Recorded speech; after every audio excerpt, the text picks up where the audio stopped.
자, 갈등을 풀려면 이란 제목으로 은혜를 나누겠습니다. 갈등을 풀려면. 참 우리는 갈등 속에서 살아간단 말이에요. 오늘 하나님 말씀을 통해서 어떻게 우리가 갈등을 풀 수 있는지 좀 해결책을 알아보았으면 좋겠습니다. 실제 우리는 갈등 사회를 살고 있어요. 갈등 사회. 아마 여러분들도 많이 들어보셨을 겁니다. 이념 간의 갈등이 있다. 이념 갈등. 보수냐, 진보냐. 대화가 안 돼요. 서로 자신의 편이 절대선이 되는 거예요.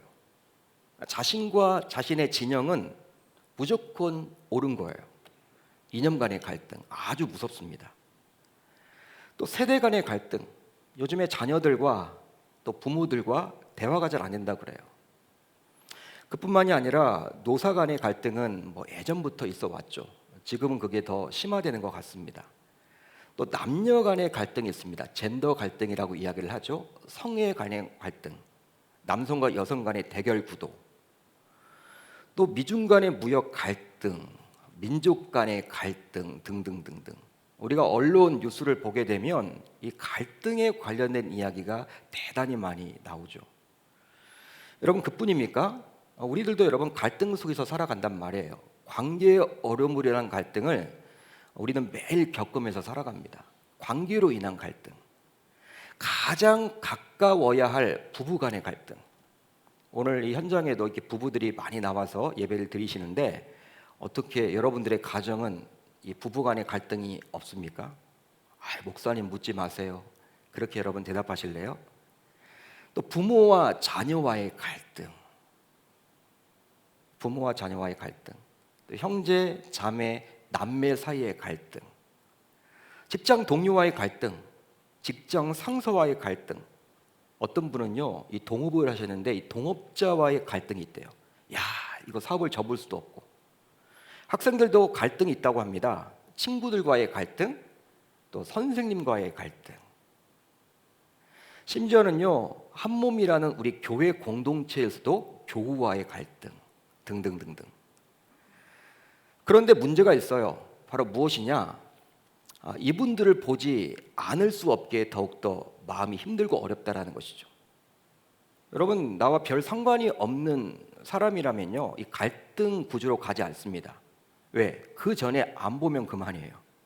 안 보면 그만인 거예요. 여러분, 이 갈등이 일어나는 구조를 자세히 보시면요, 가까운 분들이에요. 가까운 분들.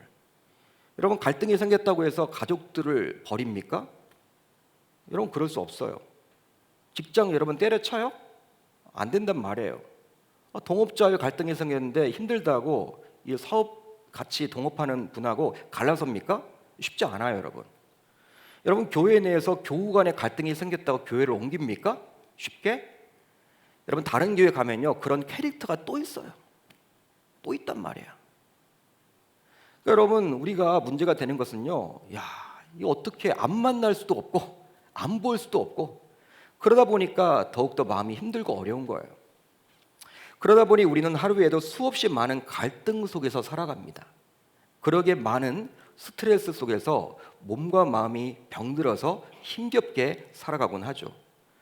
따라서 어느 누구와 갈등이 생겼을 때는 이 갈등을 그냥 놔두어서는 곤란하고 적극적으로 풀어야만 하는 거예요. 이렇듯 신자 불신자를 떠나서 누구나 관계 어려움을 겪다 보니까 데일 카네기의 인간관계론이란 책이 지금도 꾸준히 팔리는 스테디셀러가 되었습니다. 이 책은요, 1936년도에 처음 발간이 되었는데 놀랍게도 지금까지 전 세계적으로 무려 6,500만 부 이상 팔렸다고 그래요. 우리나라에서도요, 이 관계를 잘 맺고 싶은 분들은요, 이 책을 다 한 번씩 읽어봅니다. 저의 서재에도 있어요. 저의 서재에도. 참 여러분 대단하죠? 참 대단해요. 6,500만 부 이상이 팔렸다. 1946년도에 이렇게 데일 카네기가 초판을 이렇게 작성을 해서 나온 책인데 얼마나 여러분 시대가 변했습니까? 환경이 변했습니까? 그렇지만 이 책이 지금도 이렇게 꾸준히 인기를 끌고 있음을 통해서 우리는 무엇을 알 수가 있습니까? 바로 사람들마다 이 갈등 속에서 어떤 돌파구를 마련하고픈 마음을 엿볼 수 있는 거예요. 갈등을 즐기는 사람은 없습니다. 관계의 어려움을 너무나 좋아하는 분은 아무도 없다라는 거예요. 어떻게 해서든지 그를 풀고자 이런 책이라도 사보는 것이죠. 그렇다면 신자인 우리들은 가까운 누군가와 관계의 어려움이 생겼을 때, 즉 갈등이 생겼을 때 어떻게 이 갈등을 풀어야만 할까요? 여러분, 어떻게 풀어야 될까요? 오늘 말씀에 나오는 아브라함의 모습을 통해서 조금이나마 실마리를 발견하시면 좋겠습니다. 아브라함, 우리가 많이 들어보셨죠? 아브라함은 본래 갈대아 우르라는 곳에서 아버지 데라와 함께 살고 있었습니다. 장남이었어요. 데라의 장남이었습니다. 그런데 이 스데반 집사의 설교, 즉 사도행전에 나와 있는 스데반 집사의 설교를 보게 되면 갈대아 우르에서 하나님의 부르심을 받게 되었어요. 이 부르심을 받게 된 아브라함은 이제 아버지를 설득해서 이 가나안 땅으로 가게 됩니다. 가는 여정 속에서 이 하란이라는 곳에서 잠시 머물게 되었어요. 근데 우리 인생이란 게 내 마음대로 되지 않죠? 잠시 머무르려고 했는데 이 하란이라는 곳에서 오래오래 살게 되었습니다. 이 하란이라는 곳에서 아버지도 죽게 되었어요. 그렇기 때문에 아버지도 거기에 묻었어요. 따라서 아브라함의 입장에서는 이 하란이란 곳 어떠한 곳입니까? 아버지의 유골이 있는 곳이고 살기에 익숙해진 곳이다라고 감히 말할 수 있겠죠. 오랫동안 살아왔기 때문에 익숙하단 말이에요. 그런데 어느 날 하나님이 하란에서 이렇게 살고 있는데 갑자기 하나님이 나타나셔서 본토 친척 아비 집을 떠나 내가 내게 보여줄 땅으로 가라고 말씀을 하십니다. 아브라함의 입장에서는 참 결단하기가 쉽지 않을 것 같아요. 왜? 이 하란이라는 곳은 아비의 묘소도 있고 고대 사회 속에서 아버지의 묘소도 있고 또 오래오래 살아왔기 때문에 너무나 안락하고 편안하고 인정받았던 곳을 떠난다라는 것은 결코 쉽지 않습니다. 그렇지만 하나님의 말씀에 순종해서 하나님의 말씀에 따라서 이제 적과 꿀이 흐르는 가나안 땅으로 가게 되는 것이죠. 한 번도 가본 적이 없어요. 보여줄 땅입니다. 말씀을 따라 간 것뿐이에요. 그때 아브라함의 나이는 75세였는데 결코 무언가를 새로 시작하기에는 결코 쉽지 않은 나이였다라는 거예요. 근데 그곳에 그 같이 갈 때 누가 있었느냐? 바로 조카 롯이 있었습니다. 조카 롯도 아브라함을 따라서 이제 가나안으로 가게 된 것이죠. 본래 조카 롯의 아비는요, 아브라함의 막내 동생인 하란이었습니다. 근데 이 하란은 아버지보다도 먼저 죽었어요. 갈대아 우르에서 죽게 되었어요. 이제 홀로 남게 된 이 롯을 누가 거두었냐면 큰아버지인 아브라함이 거두게 된 것이죠. 근데 아브라함은 또 자녀가 없어요. 아들이 없습니다. 그러다 보니까 이 롯을 조카지만 자신의 아들처럼 여기면서 이렇게 지금까지 달려온 거예요. 여러분, 낯선 땅이었습니다. 가나안 땅은. 그러기에 의존할 대상이라고는 피부치인 조카 롯이밖에 없었기 때문에 이 롯을 의존하면서 아브라함도 롯을 의존하고 또 롯도 이 아브라함을 의존해서 지금까지 달려온 거예요. 이렇게 해서 아브라함은 이제 말씀에 순종해서 가나안 땅에 머물게 되었는데요. 가나안 땅에 와서 머물게 되었는데요. 그런데 하나님 말씀에 순종해서 오게 된 그 가나안 땅에 기근이 들게 되었습니다. 갑자기. 여러분, 그만큼 말씀에 순종해서 살아가는 여정은 소풍 가는 것처럼 마냥 좋은 일만 생기지 않는다라는 거예요. 소풍 가는 날 여러분 한번 떠올려 보세요. 어릴 적에 소풍 가는 날 잠이 여러분 안 오죠. 전날 너무나 기쁘잖아요. 소풍 가는 날 평소에 못 먹었던 이 간식도 엄마 아빠가 사주잖아요. 여러분 그걸 떠올려 보세요. 소풍은 여러분 너무나 즐거운 거예요. 피크닉 가는 거는, 여행 가는 거는. 근데 말씀에 순종해서 가는 여정은 그렇지는 않다라는 거예요. 실제로 감당하기 힘든 고난을 만나기도 하죠. 아브라함의 인생이 그랬습니다. 분명히 말씀에 순종해서 보여줄 땅으로 가라고 해서 갔는데 기근이 왔단 말이에요. 경제적인 위기가 닥치게 된 거예요. 이제 이런 기근을 피해서 아브라함은 오직 풍요만을 쫓아서 애굽으로 내려갔습니다. 그런데 그곳에서 아브라함은 아내를 빼앗길 뻔했고 또 자신의 목숨도 잃을 뻔하게 되었죠. 그렇지만 하나님의 전적인 도우심으로 오히려 애굽의 바로 왕에게서 많은 가축까지도 얻어서 건강한 몸으로 다시금 가나안으로 돌아오게 되었습니다. 돌아오자마자 이 아브라함이 무엇을 했느냐? 하나님께 제단을 쌓고 예배를 드리게 되었다. 그런 내용이 오늘부터 읽으려고 하는, 오늘부터 살펴보려고 하는 그 내용의 앞부분에 기록이 되어 있습니다. 그런데 우리는 인생을 가리켜서 세웅지마라고 누군가는 이야기를 했죠. 세웅지마와 같다, 우리 인생은. 그런데 정말 그런 것 같아요. 애굽에서 얻게 된 많은 가축과 은금으로 인해서 아브라함은요, 부유해졌지만 또 한 가지 문제를 접하게 됩니다. 만나게 됩니다. 바로 무엇입니까? 자, 오늘 보면 5절 6절을 보면 이렇게 나와 있죠. 아브라함의 일행 롯도 양과 소와 장막이 있으므로 그 땅이 그들이 동거하기에 넉넉하지 못하였으니 이는 그들의 소유가 많아서 동거할 수 없었음이러라. 여러분, 재산이 화가 된 거예요. 재산이 문제가 되는 거예요. 문제를 야기하게 된 거예요. 재산으로 인해서. 아마도 아브라함의 조카 롯도 이제 어느덧 자신만의 양과 소와 식소를 거느리게 된 것 같아요. 그러다 보니 그 땅이 좁아서 이제 함께 거주하기가 힘들게 되었죠. 왜 그렇습니까? 당시에는 양과 소가 이 재산입니다.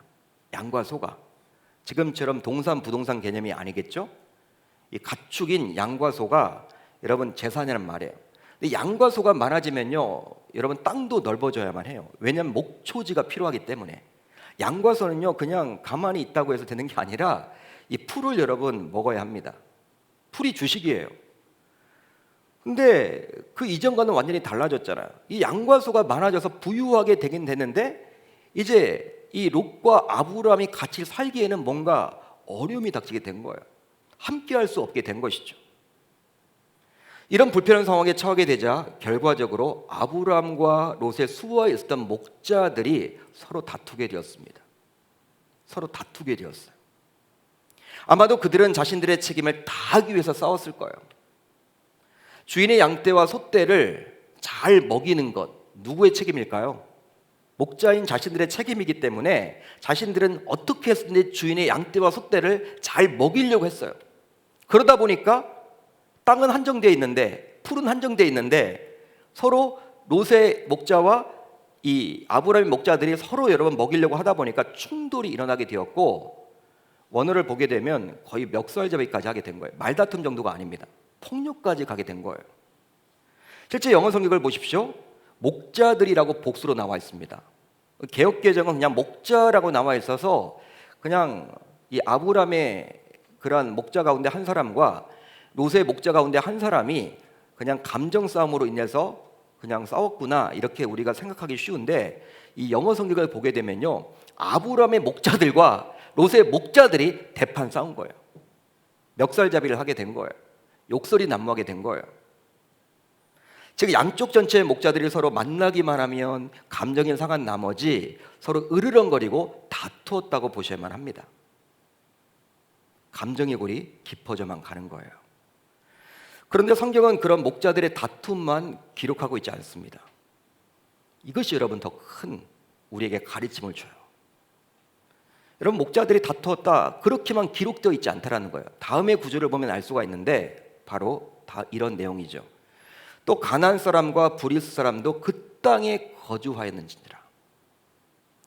가나안 사람과 브리스 사람도 그 땅, 가나안 땅에 거주했다. 본래 가나안 땅의 주인은요, 아브라함과 롯이 아닙니다. 바로 누가 주인이에요, 여러분?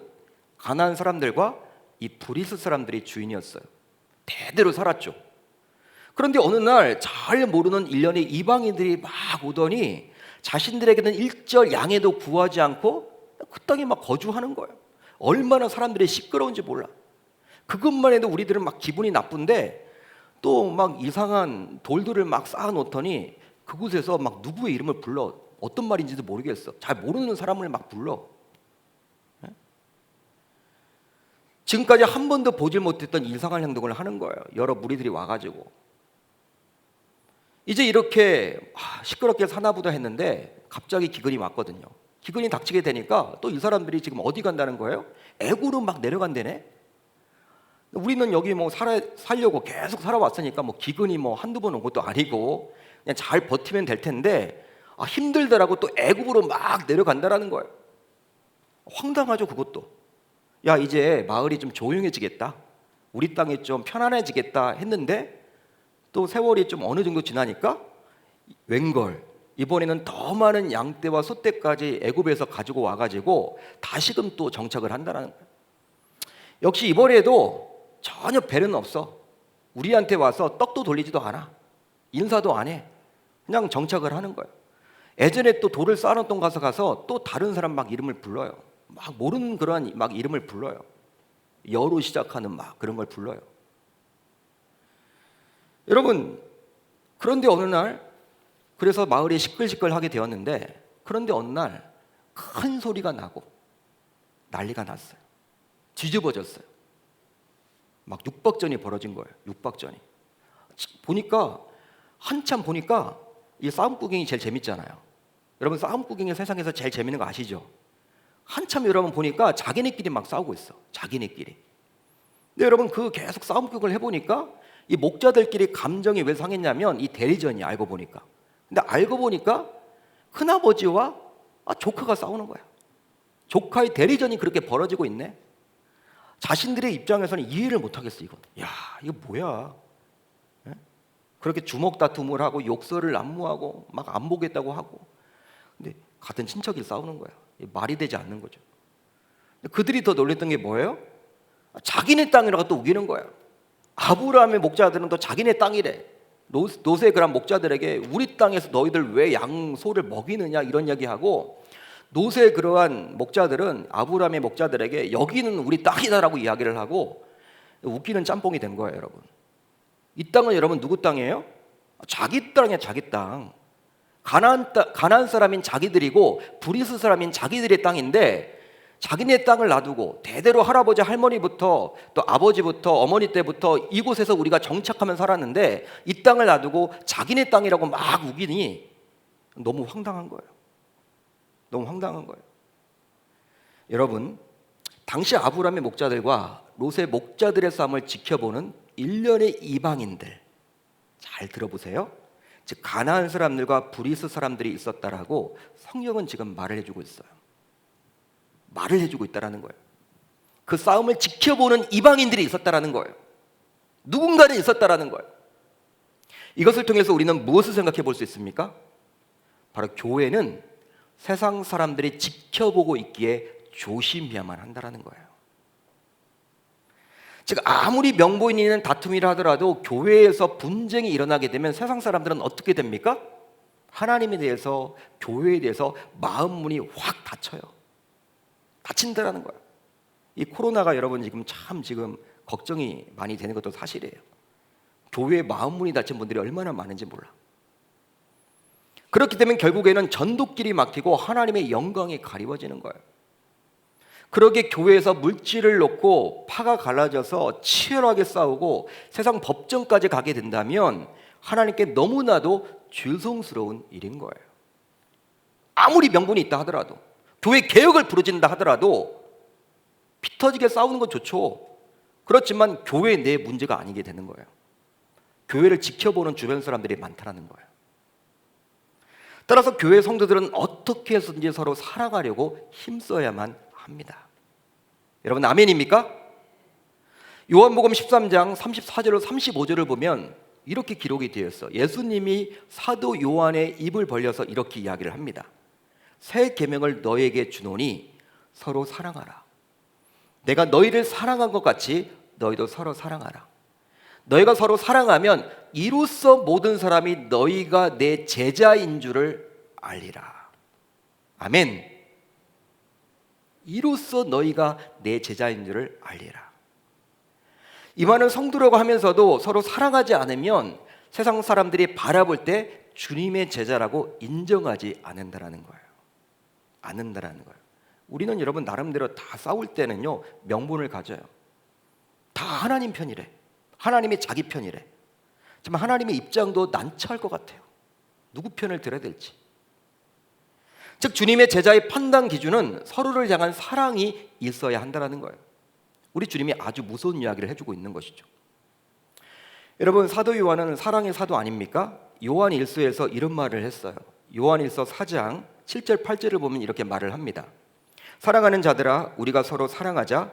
사랑은 하나님께 속한 것이니 사랑하는 자마다 하나님으로부터 나서 하나님을 알고 사랑하지 아니하는 자는 하나님을 알지 못하나니 이는 하나님은 사랑이심이라. 그러니까 교회에서 여러분 사랑하지 않으면요, 그 사람은 하나님을 믿는 사람이 아니에요. 하나님을 아는 사람이 아니에요. 하나님을 여러분 정말 알면 알수록, 그분의 마음을 알면 알수록, 그분의 말씀을 깨달으면 깨달을수록 사랑밖에 남아있는 것이 없어요. 그분이 정말 사랑. 그러니까 주님께서 피값으로 사신 교회, 피를 흘렸어. 그분이 십자가에서 이 교회를 위해서. 근데 우리들이 여러분 다툰다면, 싸운다면 하나님의 마음이 얼마나 찢어지겠습니까? 예를 하나 들어보면요, 이제 여러분 설이 얼마 남지 않았는데 설날 때 이제 가족들이 모이잖아요. 뭐 코로나 때문에 이번에는 모일 수 없을지도 모르겠는데, 여러분 자녀들이 와서 부모에게 와서 자녀들이 서로 형제지간에, 자매지간에, 남매지간에 서로 여러분 화합하고 형, 누나, 여러분 동생하면서 서로 잘 지내면요, 부모가 여러분 배부르죠. 부모가 배부르잖아요. 너무나 좋잖아요, 여러분. 그 모습을 지켜보면 진짜 여러분 효가 그거예요. 진짜 부모에게 하는 효가 그거예요. 자녀들끼리 잘 지내는 거. 자녀들끼리 와가지고 막 서로 혈뜯어. 형이 어쨌다 그러고, 동생이 때문에 내가 망했다 그러고, 서로 원망 근심을 하고. 여러분 그런 부모의 마음은 누구를 여러분 편을 들어야 돼요? 부모는 하나님도 마찬가지예요. 하나님도 마찬가지. 그러니까 진짜 여러분 하나님을 알면요, 사랑할 수밖에 없다라는 거예요. 그렇다면 다시 말씀 안으로 돌아가서 이제 이런 갈등의 문제를 아브라함은 어떻게 해결했을까요? 이 부분이 여러분 중요하겠죠. 주변 사람들까지도 모두 관심을 가지고 있는 이 갈등을 아브라함은 과연 어떻게 해결합니까? 우선 여러분들이 이 갈등의 문제를 해결해야 한다면 어떻게 하실래요? 여러분들이 당사자라면. 대부분의 사람들은요, 아니 성도들조차도 그냥 그 갈등의 이슈를 스스로 안고 아무런 일이 없었는 양 그냥 덮고 지내요. 덮어버려요. 즉 회피하거나 외면하려고 합니다. 그렇지만 그렇게 그 갈등을 회피하고 외면한다고 해서 자연스럽게 그 갈등이 해결되지는 않는다는 거예요. 물론 사소한 갈등의 경우에는 시간이 지나면 자연스럽게 해결되기도 하지만, 이미 많은 사람들이 알게 되는 그런 갈등의 경우에는 그냥 시간이 지난다고 해서 자연스럽게 해결되지는 않아요. 오히려 시간이 흐르면 흐를수록 감정이 상할 대로 상하게 되어서 나중에는 골마 터져서 어떻게 손을 쓸 수도 없게 되는 거예요. 그러기에 믿음의 사람은 이 갈등을 해결하는 데 있어서 분명히 달라야만 합니다. 믿음의 사람이라면.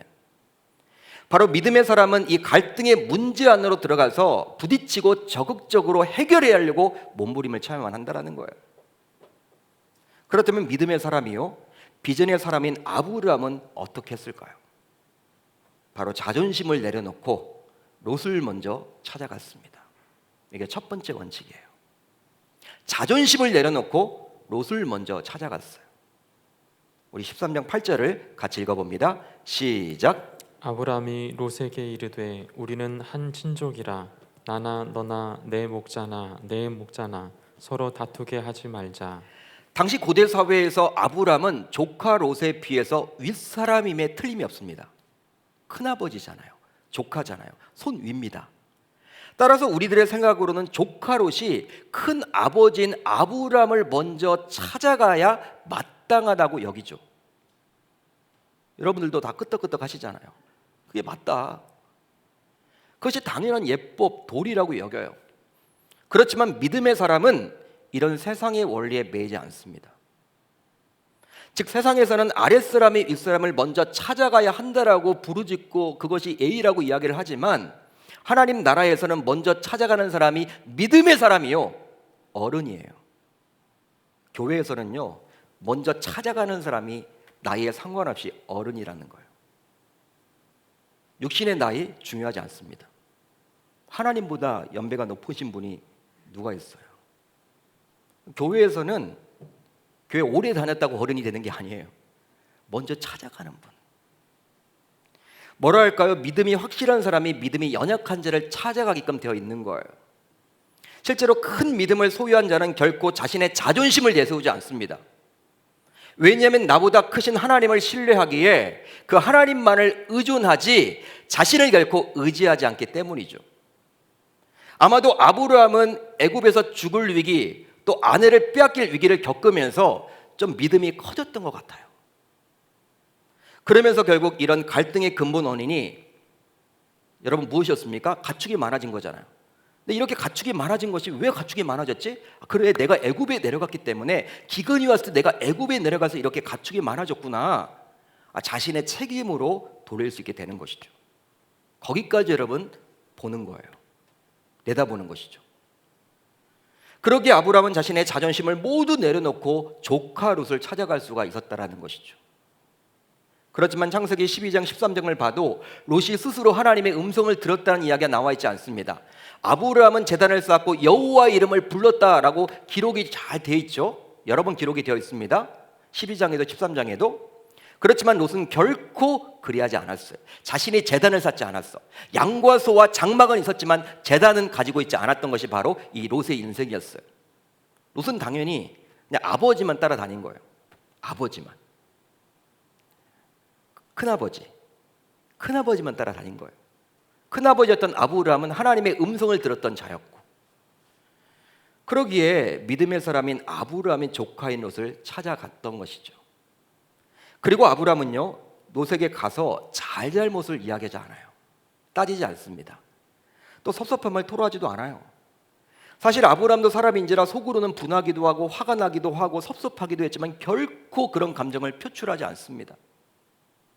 실제로 먼저 찾아갔음에도 불구하고 내가 이제 어떤 갈등 구조에서 찾아갔는데 더 꼬이는 경우들이 있거든요. 왜 그럴까요? 그때는요 막 더 힘들어요. 내가 분명히 이렇게 노력까지 했는데 막 관계가 더 힘들어져. 왜 그럴까요? 너무나도 쉽게 자신의 감정을 표현하기 때문이죠.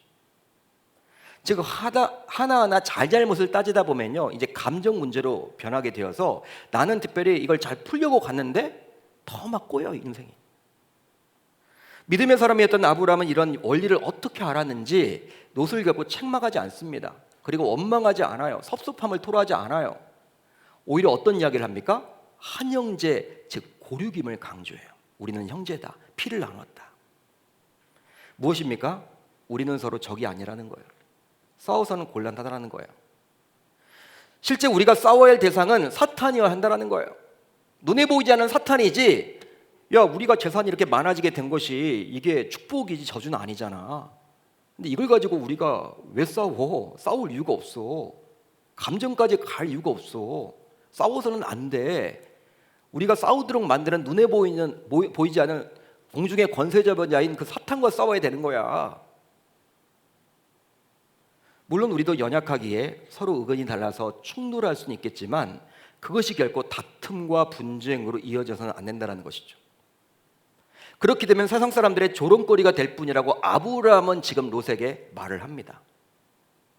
이렇듯 아브라함은 혈족인 조카 롯과의 다툼으로 인해서 이방 사람들의 손가락질을 당하지 않기 위해서라도 우리가 잘 지내야 한다라고 지금 이야기를 하는 거예요. 그렇습니다.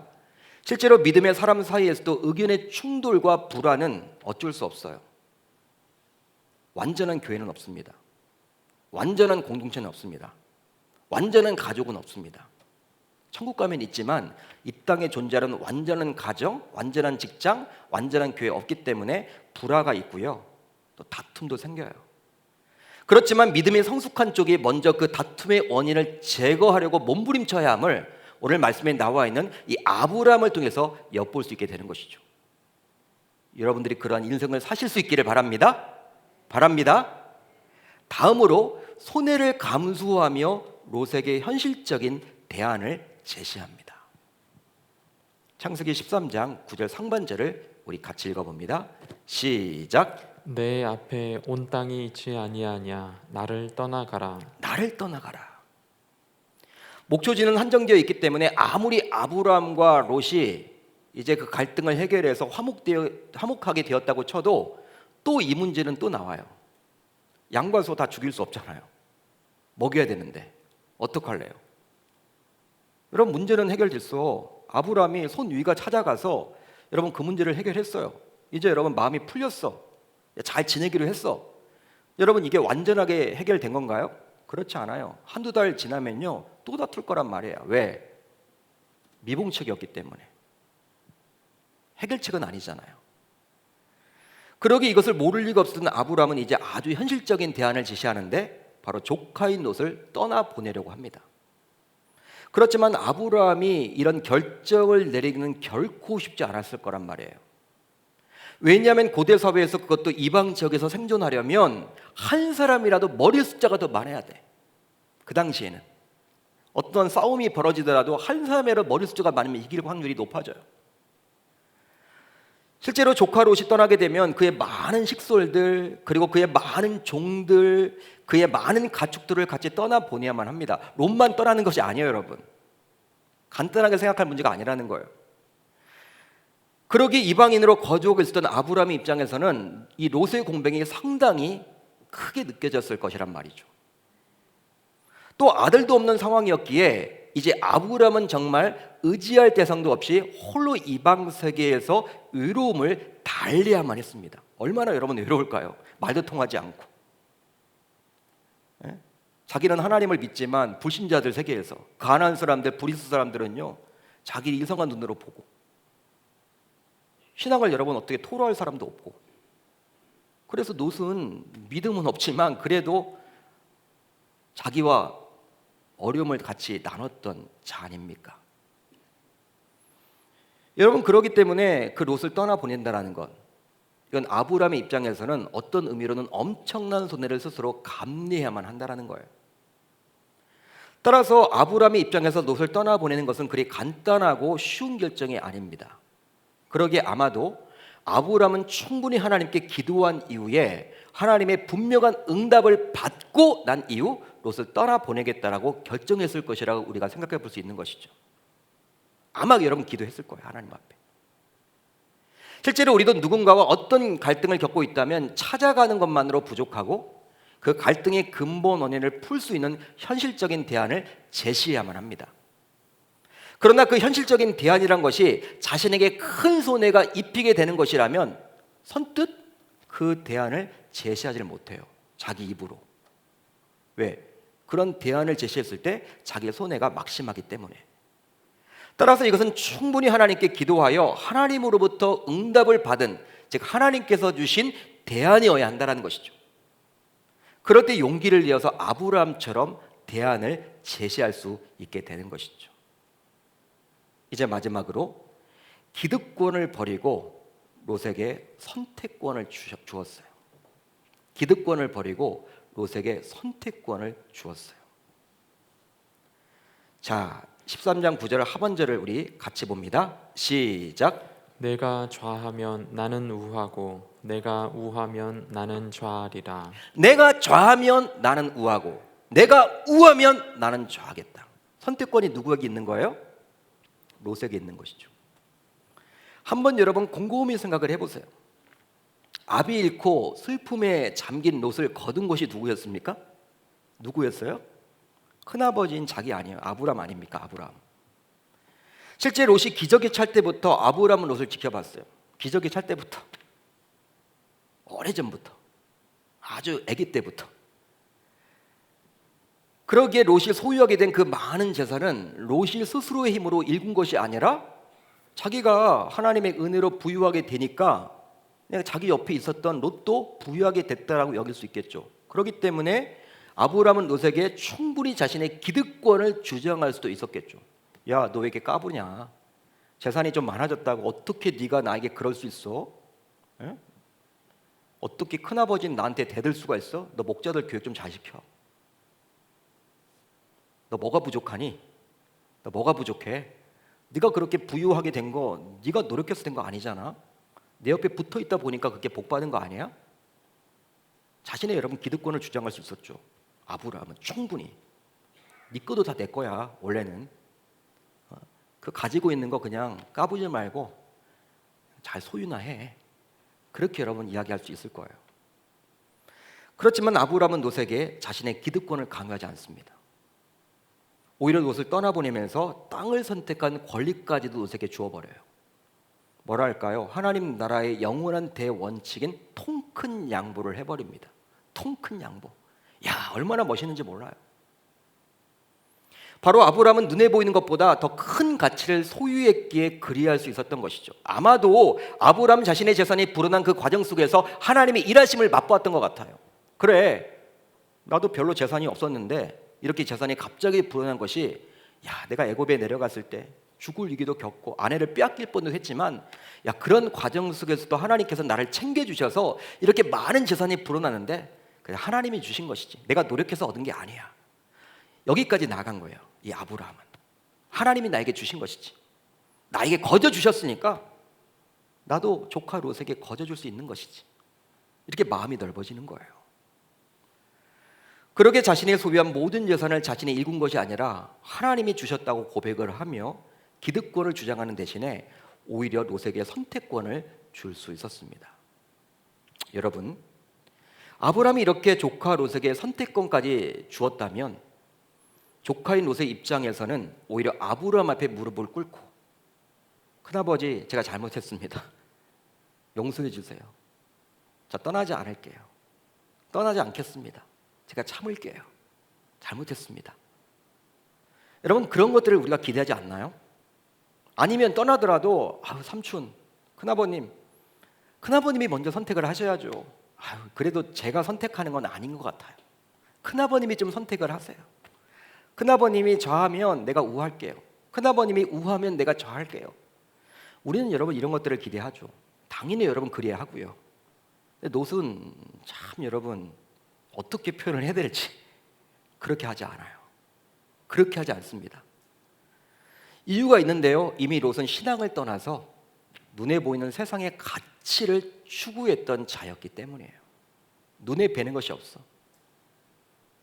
돈독이 이런 거야. 돈독이. 한마디로.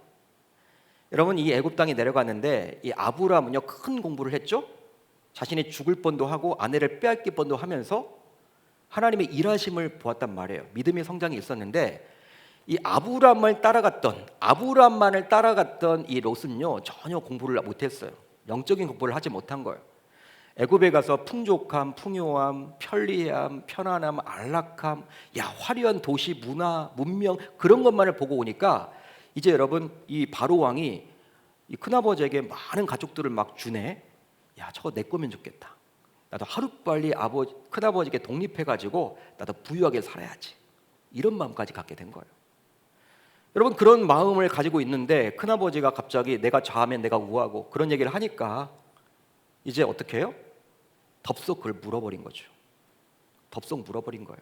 근데 그의 마음속은요 애굽 땅처럼 되고 싶은 마음이 있는 거예요. 어떻게 알 수 있느냐? 여러분, 창세기 13장을 보십시오. 13장 어디에 나와 있습니까? 바로 10절을 보면 이렇게 나와 있어요. 이에 롯이 눈을 들어 요단적을 바라본즉 소알까지 온 땅에 물이 넉넉하니 여호와께서 소돔과 고모라를 멸하시기 전이었으므로 여호와의 동산 같고 애굽 땅과 같았더라. 애굽이 그리운 거예요. 애굽이 그리운 거예요. 하나님을 떠나서 이제 세상의 가치관, 이 돈의 노예로 살게 된 거예요. 큰아버지가 떠나라고 하니까 그냥 덥석 그걸 물고 떠나버린 것이죠. 결국 그의 인생은 우리가 잘 알고 있습니다. 시간 관계상 말을 하지 않겠지만 아주 여러분 어려움을 겪게 되죠. 그렇다면 이렇게 믿음으로 갈등을 풀려고 했던 아브라함, 결국 어떻게 되었을까요? 여러분, 손해가 막심하지 않을까요? 자존심도 무너져 내렸잖아요. 기득권도 여러분 다 지금 없잖아요. 이제 완전히 여러분이 이제 뒷방 늙은이가 되어가지고 아브라함은 그렇게 살았을까요? 망한 것일까요? 그렇지 않아요.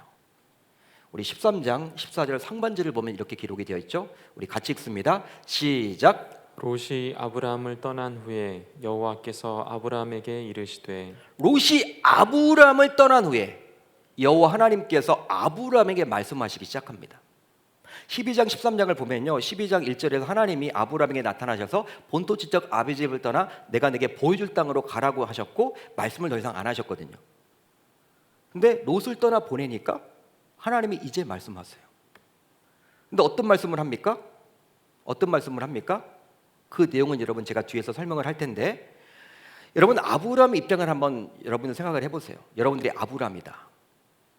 수십 년 동안 생사고락을 함께했으며 동행했으며 마치 아들과도 같이 여겼던 롯을 떠나보내야만 했기에 솔직히 떠나보냈지만 이 아브라함의 마음속에는 섭섭함도 있었고 외로움도 있었고 걱정, 염려, 근심 자체가 있었겠죠. 너무나 힘들었겠죠. 여러분, 아들을 떠나보냈다고 생각을 해보세요. 아들과도 같은 롯, 수십 년 동안 혼자 남았잖아요. 그런데 놀랍게도 이런 아브라함에게 여호와 하나님께서 친히 찾아오셔서 말씀하셨는데, 즉 하나님은 아브라함에게 찾아오셔서 힘들어하는 그를 위로하고 또 일으켜 세워주고 또 그에게 더 큰 축복을 약속해 주십니다. 어떤 말을 하셨느냐? 바로 다음의 구절이에요. 14절 15절을 제가 읽어드립니다. 너는 눈을 들어 너 있는 곳에서 북쪽과 남쪽 그리고 동쪽과 서쪽을 바라보라. 보이는 땅을 내가 너와 내 자손에게 주리니 영원히 이르리라. 할렐루야, 할렐루야. 보이는 땅을 모두 주시는데 너에게만 주는 것이 아니라 너 아들 때, 손주 때, 그 후대가 잘 될 것이다. 영원히 갈 거다. 여러분, 이것보다 더 큰 축복이 어디 있습니까? 여러분, 자녀가 잘 되길 원하잖아요. 손주가 잘 되길 원하잖아요. 하나님이 이렇게 아브라함에게 딱 이야기를 해주시는 거예요. 이제 말씀을 정리합니다. 현재 여러분들은 어느 누구와 갈등하고 있습니까? 그렇다면 그 갈등을 풀고자 어떤 노력을 하고 계십니까? 오늘 말씀에 나온 아브라함처럼 저와 여러분들도 이제 이 갈등을 풀고자 도전해 보았으면 좋겠습니다. 먼저 자존심을 내려놓고 상대에게 다가가십시오. 다가가는 자가 어른입니다. 믿음의 사람입니다. 또 주님께서 주신 현실적인 대안을 제시하십시오. 주님께서 주신, 비록 그 대안이 손해를 감수해야만 한다 하더라도 하십시오. 결코 손해가 아닐 거예요. 마지막으로 기득권을 버리고 상대에게 더 큰 양보를 한번 해보세요. 목사님, 그러면 나 망하는데요. 자존심도 무너지고 기득권도 무너지고 손해가 막심한데 어떻게 산단 말입니까? 그렇게 하면요, 하나님이 친히 찾아와 주셔서 나의 구겨진 자존심, 극심한 손해, 무너진 기득권을 축복으로 바꾸사 반드시 회복시켜 주시리라 믿습니다. 이제 그렇게 살아보겠노라고 결단함에 다짐하는 계명교회 모든 권속들이 다 되시기를 우리 주님의 이름으로 축원합니다. 축원합니다.